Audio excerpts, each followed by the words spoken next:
showers early Friday, but improving to greater than 6 miles on Friday morning. Stars shining bright above.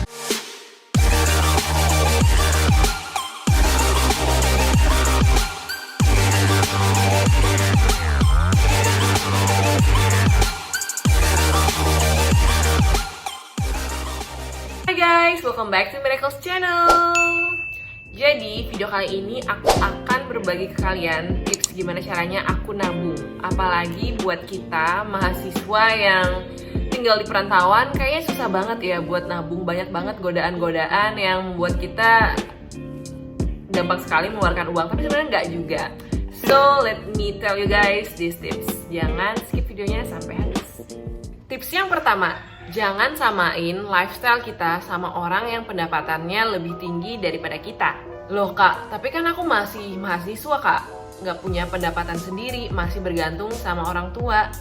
Ya nggak usah jauh-jauh, anggap aja uang jajan yang kalian terima dari orang tua adalah income kalian. Let's say, si A dikasih uang jajan 100.000 per bulan, terus si B atau temennya A dikasih uang jajan 500.000 per bulan gitu kan. Udah jelas kalau si A pengen nabung, ya dia nggak bisa punya pengeluaran atau lifestyle-nya sama dengan si B. Justru dia bakalan besar pasak daripada tiang. Makanya jangan pernah samain lifestyle kita dengan lifestyle orang lain, apalagi orang lain yang pendapatannya jauh di atas kita. Oke, ini kasusnya. Misalnya si B tadi dengan uang jajan 500.000 per bulan, dia bisa beli baju dengan harga 300.000. Misalnya dia beli nih baju di sebuah toko yang satu baju harganya 300.000. Berarti dia masih punya sisa 200.000 lagi, ya nggak? 100.000 mungkin dia mau belikan buat jajan, 100.000 lagi buat beli kuota kali gitu. Nah, kalau si A mau beli baju yang sama, yang harga 300.000, itu artinya dia harus menabung selama 3 bulan buat dapetin baju itu. Itu pun dia nggak ada sisa uang buat makan atau buat beli kuota, ya nggak? So, jangan pernah membeli sesuatu atau apapun itu di luar kemampuan kita. Mendingan uangnya ditabung aja. Tips yang kedua, jangan beli sesuatu yang bukan kebutuhan. Tinggal di ibu kota, teman-teman sering ngajakin hangout. Tiba-tiba pas ngeliat rekening, loh udah nipis sampai setengahnya gitu kan. Kayak cepet banget gitu uangnya habis, padahal nggak nyampe 1 minggu tapi sisanya tinggal buat makan berapa hari misalnya. That's why we have to think before buying or spending our money.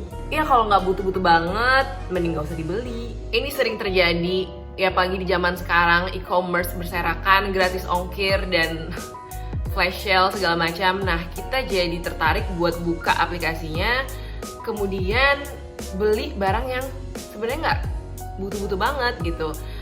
Ya sekedar, wah lucu nih, wah kebetulan lagi diskon, padahal diskonnya cuma 5.000 misalnya gitu. Akhirnya beli, pas barangnya nyampe rumah, loh nggak kepake, malah cuman menu-menuhi rumah atau menu-menuhin kosan. Kan sayang banget. Selain buang-buang uang, itu juga sama kayak nambahin sampah gitu.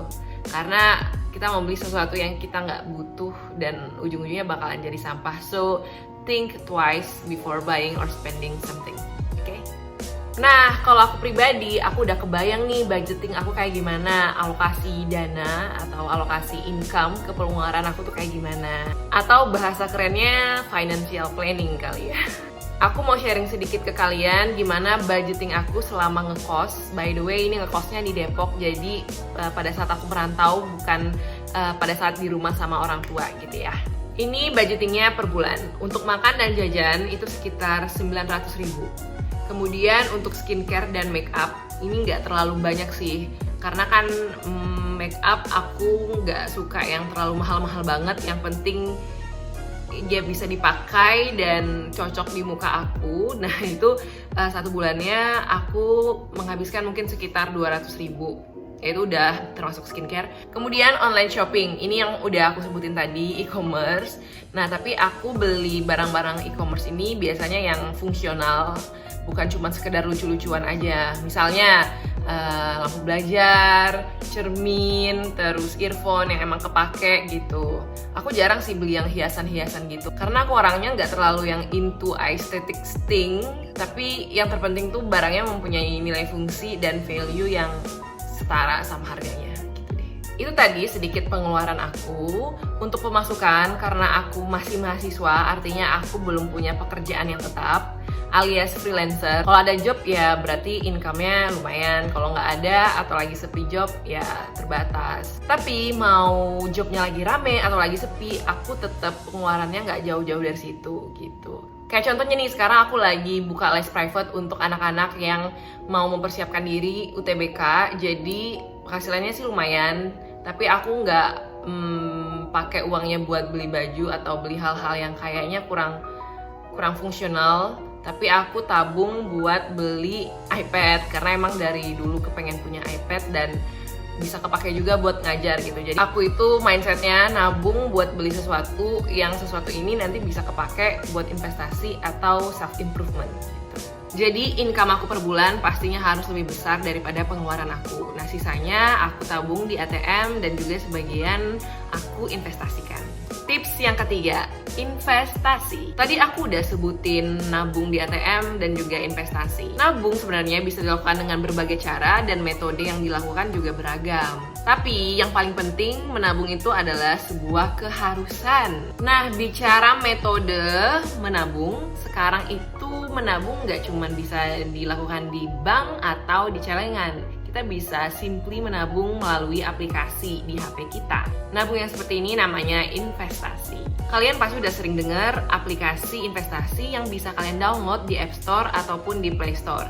Nah, aku sekarang lagi coba belajar investasi pakai aplikasi Bibit. Teman-temanku banyak yang rekomendasiin Bibit ke aku karena aplikasi ini udah pasti aman dan sudah terverifikasi oleh OJK.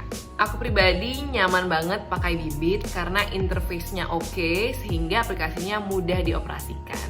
Nah, buat kalian yang masih pemula, aplikasi Bibit ini cocok menjadi pilihan kalian untuk di-download karena Bibit punya fitur yang bernama Robo Advisor. Hah? Apa itu Kak, Robo Advisor? Ketika kita masuk di web atau aplikasinya, kita akan diminta menjawab 6 pertanyaan untuk menentukan kita cocoknya reksadana yang mana nih? Jenis pasar uang kah, obligasi kah, atau saham? So, buat teman-teman yang masih pemula banget dalam hal investasi, nggak perlu takut karena Robo Advisor akan membantu kita dalam memilih proporsi reksadana yang akan kita beli.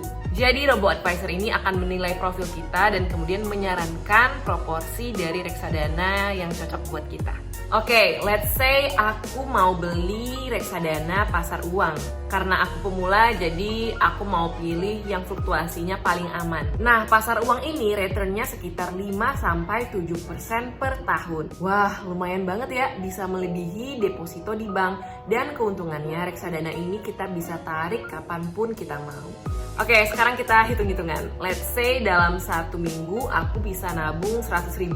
Berarti 1 bulan aku bisa nabung 400.000. Kalau dikali 12 bulan, berarti dalam 1 tahun aku udah ngumpulin 4.800.000. 4.800.000 kalau dikali 7%, 336.000. Artinya dalam waktu 1 tahun aku udah dapet return 336.000. Kalau uang tabungan itu tadi aku masukin ke reksadana. Lumayan banget ya daripada uangnya cuma didiemin di ATM dan nggak bergerak sama sekali. Itu baru menabung 100.000 dalam 1 minggu loh. Kalian bisa menabung lebih dari situ pastinya. Setelah aku pikir-pikir, kayaknya ya investasi ini merupakan cara terbaik untuk berdamai dengan waktu. Kalian bisa mulai investasi dengan kecil-kecilan aja, dimulai dari mendownload aplikasi Bibit di smartphone kalian. Ingat guys, kecil-kecil lama-lama menjadi bukit. So, tanemin mindset investasi untuk mempersiapkan masa depan kalian yang lebih cerah lagi. Oke guys, aku rasa cukup untuk video kali ini. Jangan lupa follow aku di Instagram @miraclesvitompo. See you guys in another video. Bye-bye.